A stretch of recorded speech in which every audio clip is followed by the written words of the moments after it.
Olá, caríssimo.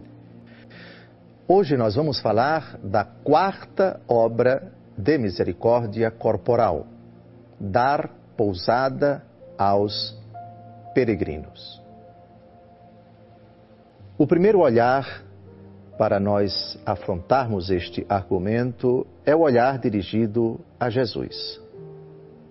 Nosso Senhor Jesus Cristo, que disse, que nos ensinou, que já anunciou, que já antecipou aquilo que vai ser dito, vai ser pronunciado no dia do juízo final.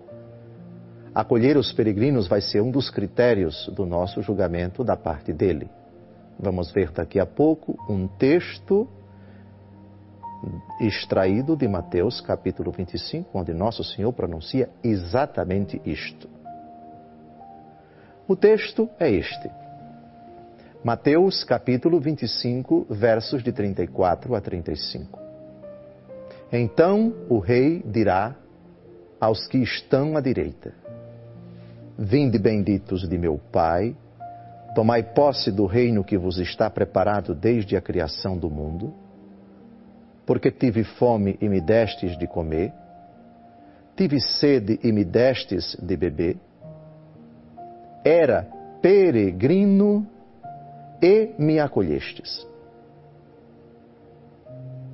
O primeiro olhar para Jesus que prega, para Jesus que fala. Era peregrino e me acolhestes. A continuação desse relato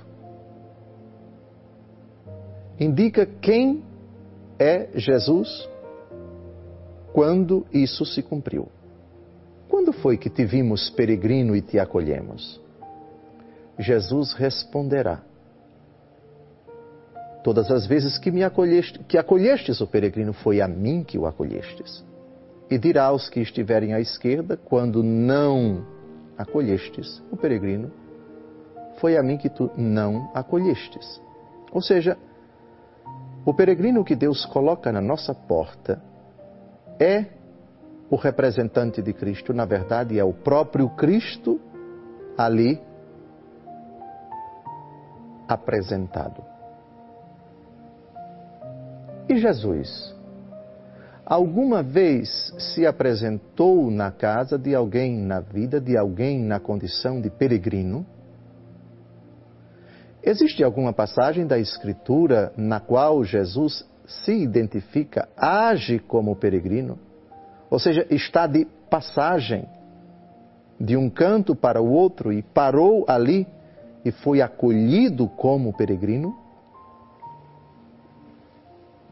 Sim, os textos evangélicos constatam, narram, asseguram que em algumas ocasiões Jesus se hospedou na casa de pessoas. Algumas vezes ele tomou a iniciativa: Zaqueu, desce depressa, porque é preciso que eu esteja na tua casa. Outras vezes ele foi convidado. Um fariseu chamado Simão convida Jesus para a sua casa. Mas havia uma casa que era, por assim dizer, uma referência de Jesus quando ele ia a Jerusalém. Ele gostava de se hospedar ali. A razão é simples.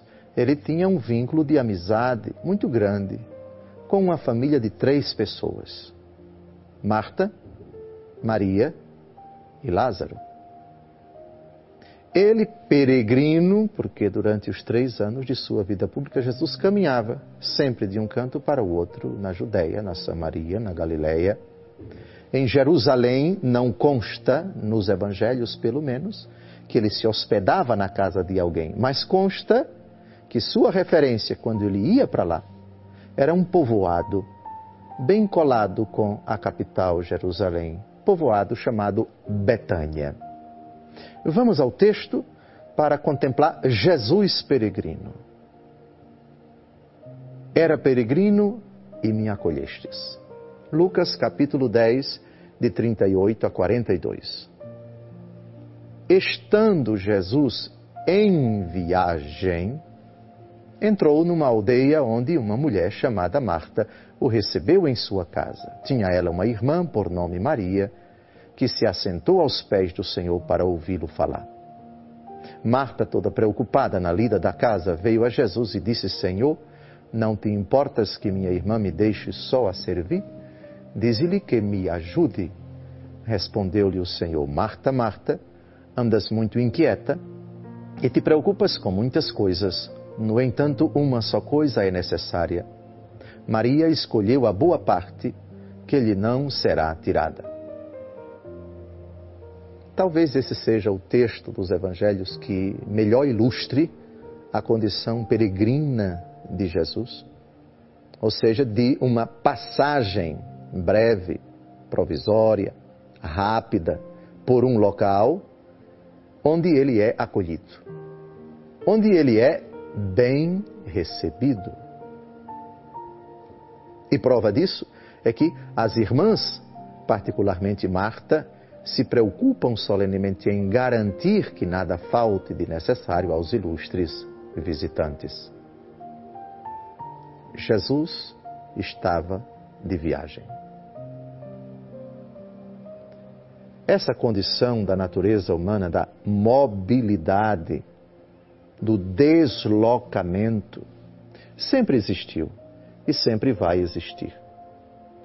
A própria história de Israel, outrora um povo nômade, que se deslocava de um canto para o outro, nem casas eles tinham tendas. O que é a tenda? É uma casa provisória, é uma residência que se arma com uma relativa facilidade, rapidez, e se desarma porque aqueles que a utilizaram hoje e amanhã já vão partir. Foi armada a tenda, ou foram armadas as tendas, porque a passagem aqui, a permanência aqui é breve. Não vamos ficar aqui a vida inteira. Depois que Israel toma posse da terra, não temos mais tendas, temos já uma morada definitiva, temos já construções ligadas à terra, ao chão. E aí, já que Israel toma posse da terra, agora Israel vai ter que conviver com pessoas que não moram naquela terra, que não nasceram naquela terra, que não pertencem àquele povo. No Antigo Testamento, muitas são as passagens nas quais Deus Todo-Poderoso pede compaixão, pede ternura, pede bom acolhimento ao estrangeiro, ao peregrino. E lembra por quê? E dá um motivo para que Israel seja acolhedora, seja dócil, para que os hebreus tratem com dignidade, com respeito, com amor o estrangeiro. Porque Israel era uma nação estrangeira. Por exemplo, mais de 430 anos no cativeiro do Egito. Aquela terra não era deles. Eles eram estrangeiros lá. Essa experiência de que Israel no passado já foi uma nação estrangeira, numa terra distante, isso deve ficar sempre na memória do povo para que, diante do peregrino, o hebreu não seja agressivo, insensível, não distrate, antes trate com carinho, com ternura, com amor, ajudando-o naquilo que for necessário, porque um dia vocês foram peregrinos, porque um dia vocês foram estrangeiros numa terra distante. Sejam, portanto, caridosos, sejam, portanto, acolhedores, tratem com dignidade, não ofendam, concedam o pão, a acolhida para o estrangeiro, etc. Agora, espelhados em nosso Senhor Jesus Cristo e tendo sempre em mente aquela palavra que ele pronunciou e vai pronunciar no dia do juízo final, que se encontra no capítulo 25 do Evangelho segundo Mateus: eu tive fome e me deste de comer, eu tive sede e me deste de beber, eu estive nu e me vestiste, eu era peregrino e me acolhestes. É esta obra de misericórdia corporal que estamos a refletir. Hoje, um fenômeno de dimensões universais, verdadeiramente preocupante e catastrófico, nos tem interpelado, sobretudo pelos meios de comunicação social. Acompanhamos diariamente como consequência do flagelo da guerra. Em muitos países do Oriente Médio, em muitos países da África, mas particularmente no Oriente Médio, lá, bem distante daqui, por causa do pecado da cobiça, da intolerância, da intransigência de muitas pessoas, milhares e milhares, milhões e milhões de pessoas são forçadas a deixar a sua pátria e para não morrer, e mais do que isso, para viver em paz, são desterradas. Fogem de sua terra, de sua cultura, de suas tradições, de suas raízes e partem para longe. Nesse trajeto, muitas não conseguem chegar.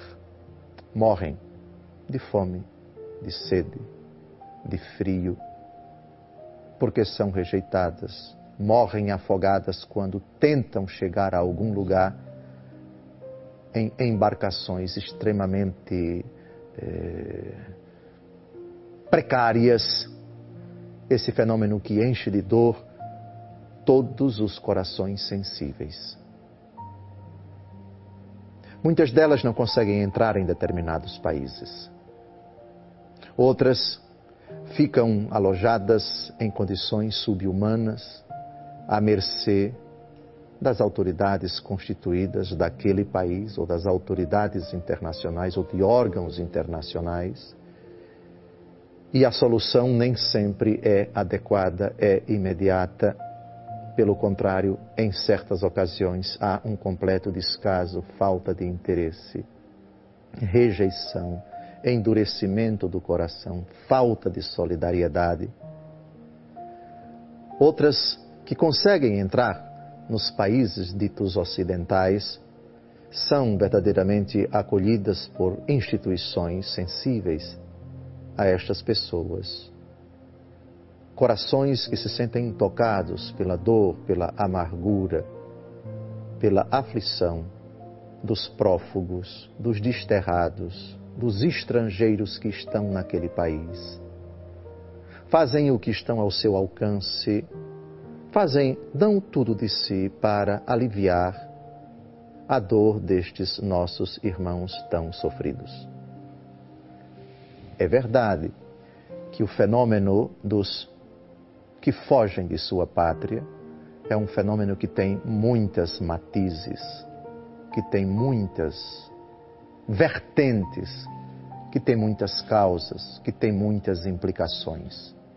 Sim, em poucos minutos eu não pretendo de forma alguma esgotar essa questão tão delicada que envolve desde interesses financeiros, militares, presença estratégica de superpotências naquela região ou completo descaso delas, a radicalidade, a intransigência religiosa de determinados grupos de pessoas.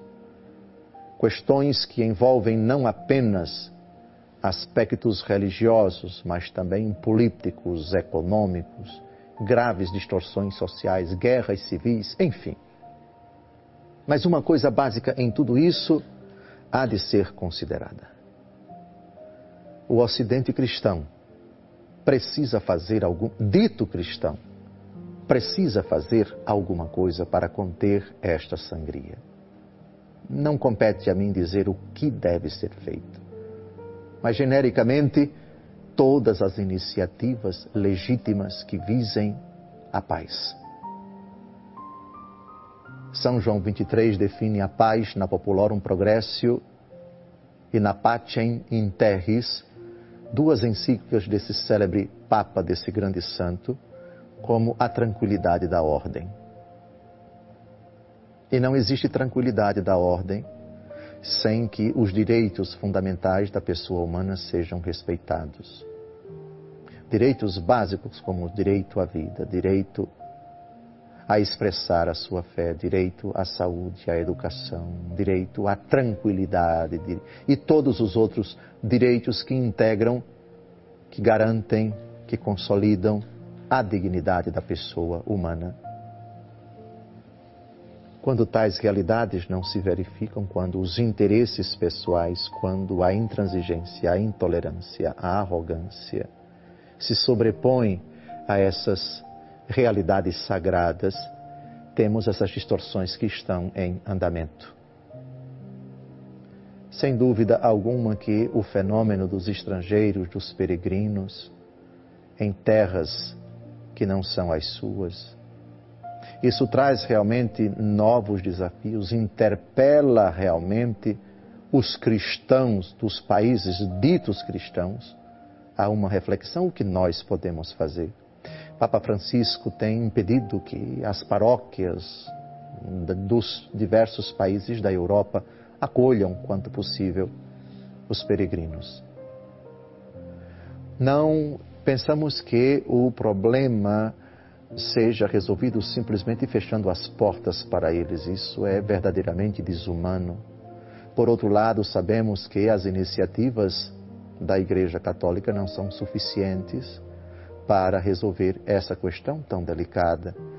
Daí a urgência das autoridades constituídas, dos órgãos internacionais, fazerem mais e muito mais e usarem pulso firme não apenas a força do diálogo, da persuasão, mas também outras iniciativas que visem garantir a sacralidade, a dignidade, a inviolabilidade dos direitos dos cidadãos, independente dos países onde eles residem.